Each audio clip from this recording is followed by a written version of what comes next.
Es Yunes. Usted conoce perfectamente a la maestra Jimena Mata Centeno y ha estado con nosotros en estos micrófonos. Además es consultora de quizá la empresa de análisis de riesgo político más importante de México, que es Integrale, y que lo preside de manera magistral Luis Carlos Ugalde. Ya hicieron su segundo informe, su segundo reporte acerca de las implicaciones políticas y sociales de la pandemia COVID-19 en México. Maestra Jimena Mata, muchas gracias por esta oportunidad. ¿Cómo le va? Francés, buenos días, mucho gusto saludarte y también a todo tu auditorio. ¿Qué evaluaron en este segundo reporte, Jimena?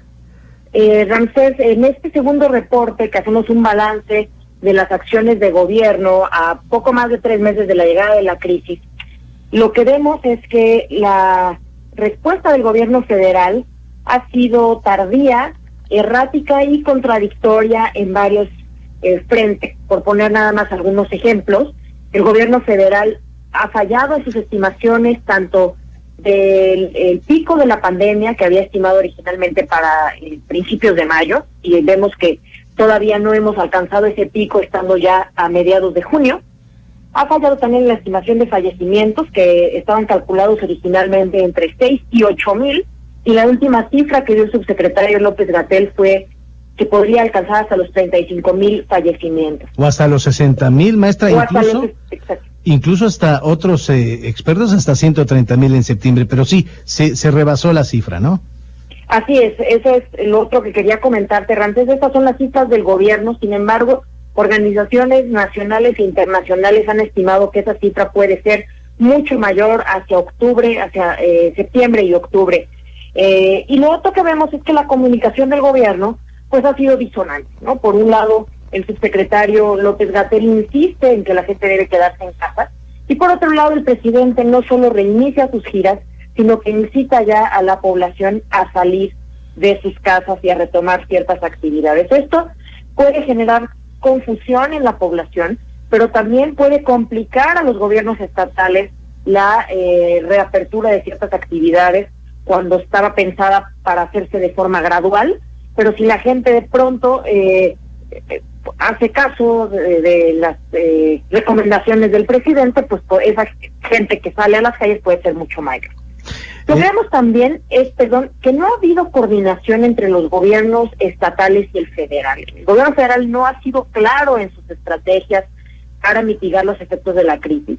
Y lo que vimos o hemos visto en estos 3 meses es que cada estado ha tenido que responder con sus recursos, con sus medidas y de acuerdo con sus propias estimaciones. Y eso es muy delicado, porque no hay una coordinación en el momento más de mayor crisis, tanto sanitaria como económica, que ha vivido el país en mucho tiempo.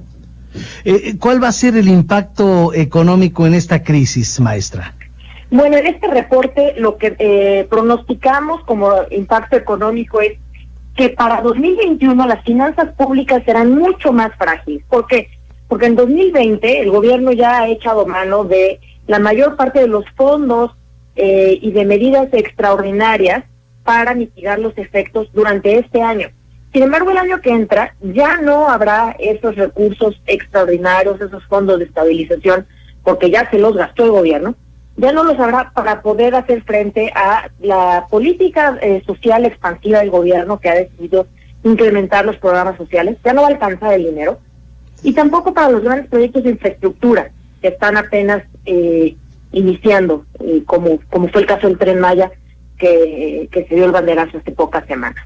Otro impacto económico de la crisis es que vemos un mayor riesgo de que México pierda el grado de inversión.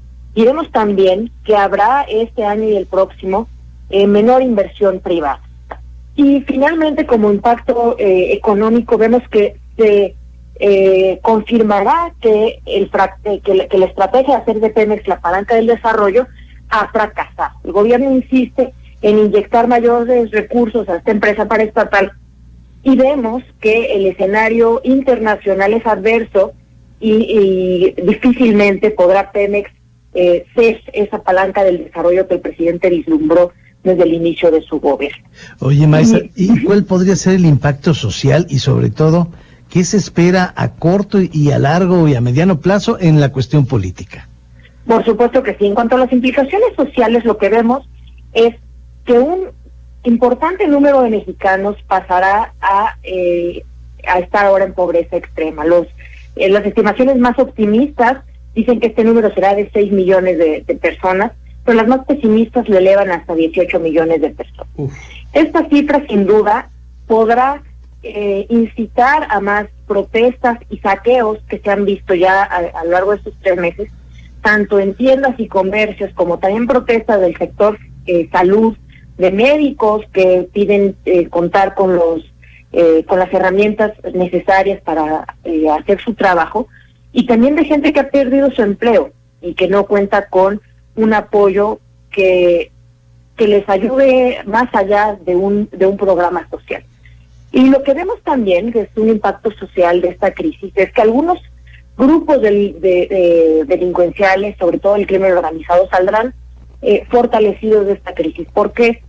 Porque en algunas regiones estos grupos han fungido o han implementado acciones que correspondería al Estado. En algunos casos implementaron toques de queda, sanciones para la gente que saliera de sus casas y que pudiera propagar más el virus. Lo que esto habla es, o confirma, que en algunas regiones el crimen organizado sigue teniendo más fuerza y presencia del propio Estado. Y bueno, pues en cuanto a las implicaciones políticas, lo que creemos es que quizás el mayor impacto de esta crisis se vea en las elecciones intermedias del próximo año. Es posible que Morena obtenga menos votos en esas elecciones en las que se eligen, recordemos, la Cámara de Diputados, 15 gubernaturas y más de 2,000 ayuntamientos, lo cual la hace la elección más grande en la historia de México. Y vemos que Morena puede sufrir ese impacto en las elecciones. Pero también en el corto plazo vemos que el impacto puede ser también en la aprobación presidencial, que ha venido ya sufriendo una caída, que recordemos cuando él tomó posesión estaba por arriba del 80%, y que ahora ya algunas mediciones lo colocan en el rango del 60% de aprobación. Vemos también que la aprobación hacia las medidas que ha tomado el gobierno para enfrentar la crisis también pues ha disminuido. La gente no está contenta con las medidas y con la comunicación que el gobierno ha dado sobre ellas. Sin embargo, maestra, estoy viendo que las encuestas de casas serias ponen a Morena en primer sitio en gubernaturas y en diputaciones y todo, todavía. Así es, Ramsés, y esto que mencionas es muy importante porque la mayoría de las casas encuestadoras aún colocan a Morena en los primeros sitios. Esto se debe a dos razones. Por un lado, la oposición está sumamente debilitada y fragmentada. Entonces, si bien las intenciones de voto por Morena estaban en octubre del año pasado en 36%, hoy han disminuido hasta 19%. Eso es una caída importante. Pero a pesar de eso, las intenciones de voto siguen siendo muy superiores que las de, por ejemplo, el PAN o el PRI, que tienen intenciones de voto de entre el 8 y 10%. Entonces, esa es una razón que lo explica. Y la otra es que la mayoría de las casas encuestadoras tienen un gran número de encuestados que aún no deciden su voto. Entonces, Morena va a la cabeza, sí, pero todavía hay muchos encuestados que no han decidido por quién votar. Es decir, todavía es temprano para decir si esas proyecciones se van a mantener en el tiempo. Es muy probable que esos indecisos, conforme avancen los meses, vayan acomodándose y decidiendo ya sea por Morena o por otra opción. También habrá que ver qué coaliciones se conforman y ver si eso a la gente le agrada o no, y entonces ya veremos mediciones más certeras. Maestra, perdón, la escucho. Que a pesar de esta caída, lo que sí vemos es que es probable que Morena mantenga la mayoría en la Cámara de Diputados. Si no la mayoría calificada, pero sí la mayoría absoluta. Para cerrar, maestra, yo veo como que ya el presidente le dio vuelta a la página, como que ya está, no sé, como que esto ya lo está viendo, como que va a echar más culpas de las responsabilidades que él puede tener en torno a esta crisis de la pandemia. Así es, Ramsés. Tristemente en estos meses lo que hemos escuchado es a un presidente que ha buscado responsables fuera de su gobierno para pues culparlos, si se puede usar esa palabra, de los efectos de la crisis. Y vemos que esto se puede acentuar, puede caer todavía más responsabilidad o pueden caer más ataques de parte del mismo gobierno contra las empresas o contra quienes no inviertan en México, culpándolos a ellos de la crisis económica, pero también vemos ya un deslinde de que cada quien se haga responsable de sus hábitos y por lo tanto de su salud, ¿no? Digamos que hay un deslinde de la responsabilidad del gobierno federal sobre la evolución de la pandemia, y el presidente un poco la ha transferido a cada persona a decirles, bueno, si ustedes no se cuidan, si ustedes no tienen buenos hábitos, pues ¿qué más podemos hacer por ustedes? Y eso es delicado, no es lo que esperaríamos de un mandatario, de un presidente. Así. Maestra, te agradezco mucho. Oye, nos volvemos a juntar y platicamos de los otros reportes que haga Integralia para ver cómo va. Le medimos el pulso a la nación y de lo que el COVID implica y otros temas que están abordando ustedes. Por supuesto que sí, Ramses, encantada. Maestra, muchísimas gracias porque usted habló a su público del 97.7 y del 101.1. Gracias, maestra. Muchas gracias, un abrazo. La maestra Jimena Mata Centeno.